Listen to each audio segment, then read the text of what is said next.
Inflasi Amerika headline memang sedikit meningkat ya, tapi untuk inflasi intinya menurun ke 4,3%. Ini yang mungkin meyakinkan sebagian pelaku pasar bahwa Fed kemungkinan masih akan menahan, dan dari sisi probability-nya memang di bawah 50% ya, baik dari sisi konsensus pasar, dari sisi survei ya.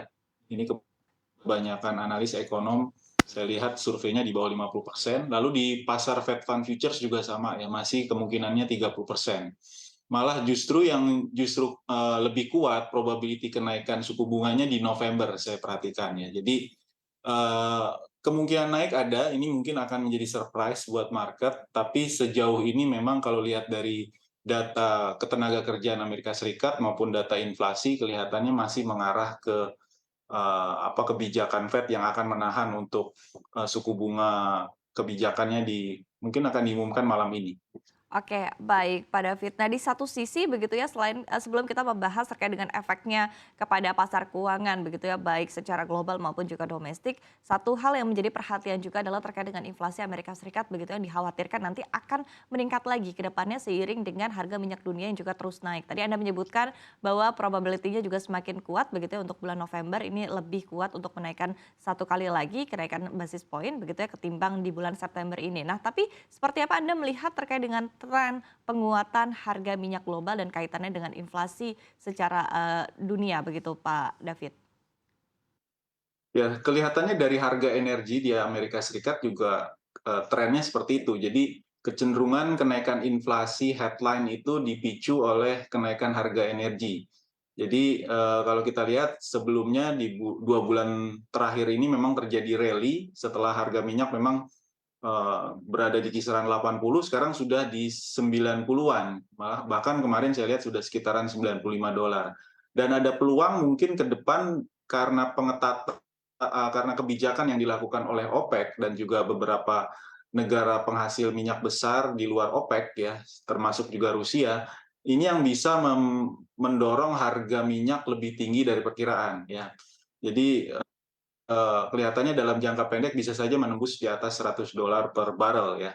Nah, ini tentunya akan kembali memukul balik inflasi. Nah, ini yang paling dikhawatirkan. Artinya hingga saat ini Anda tetap memproyeksikan begitu ya bahwa pada akhir tahun 2023 nanti untuk posisi suku bunga dari Bank Sentral Amerika Serikat The Fed sendiri akan berada di level 5,5 hingga 5,75 begitu ya Pak David. Tapi tidak menutup Ya, betul, kemungkinan masih akan kemungkinan naik ada satu di kali lagi. 5,75 hingga 6% begitu, tidak menutup kemungkinan Pak David.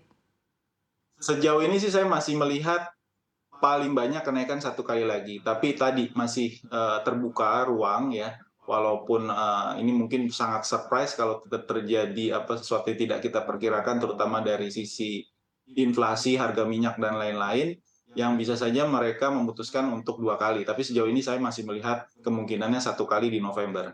Oke, baik. Nah kemudian, tadi ya artinya dengan spread yang semakin, tipis begitu ya, bahkan hampir tidak ada begitu untuk, dari Fed Fund Rate dan juga, BI 7 Days Reverse Repo Rate begitu. Anda melihatnya seperti apa efeknya kepada pasar keuangan, domestik? Seberapa kuat sebetulnya pasar keuangan domestik kita ketika suku bunga ini disandingkan dengan, suku bunga The Fed begitu? Ya, sebenarnya tidak terlalu apple to apple juga kita mensandingkan suku bunga kebijakan kita dengan dengan Fed ya, karena Fed kan overnight ya, kita kan 7 day. Jadi kurang sebanding sebenarnya. Tapi ini belum pernah sebenarnya dalam sejarah suku bunga kebijakan kita dengan suku bunga Fed sedemikian tipis ya perbedaannya, dan ada kemungkinan secara historis baru pertama kali mungkin nanti kalau misalnya Fed menaikkan di bulan November dan kita masih menahan, ini sama ya suku bunga kebijakan kita dengan mereka. Tapi kenapa ini bisa dimungkinkan dan rupiah kita sejauh ini masih relatif stabil?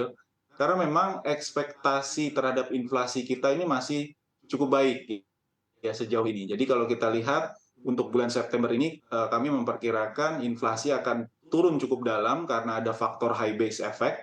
Jadi akan mengarah ke 2% akibat dari kenaikan BBM tahun lalu. Ya, tahun lalu kan kita menaikkan BBM sehingga mendorong inflasi tinggi sekali secara month on month tahun lalu. Sehingga sekarang secara year on year akan turun mungkin sekitar 1 sampai 1,5% ya di bulan September, khusus untuk bulan September. Tapi mengarah ke akhir tahun mungkin akan kembali terdorong mendekati 3% lagi. Tapi ini pun masih dalam range target inflasi otoritas ya dari pemerintah maupun dari bank sentral. Jadi saya pikir masih cukup relevan sehingga untuk sejauh ini sih kelihatannya bank sentral kita akan cenderung lebih mengandalkan kebijakan kuantitatif ya dibandingkan kebijakan suku bunga ya untuk mengendalikan inflasi kita. Oke, baik. Tapi apakah ada kekhawatiran begitu bahwa capital outflow akan terjadi seiring dengan tadi nanti ketika suku bunga Amerika Serikat sama dengan suku bunga di dalam negeri, Pak David?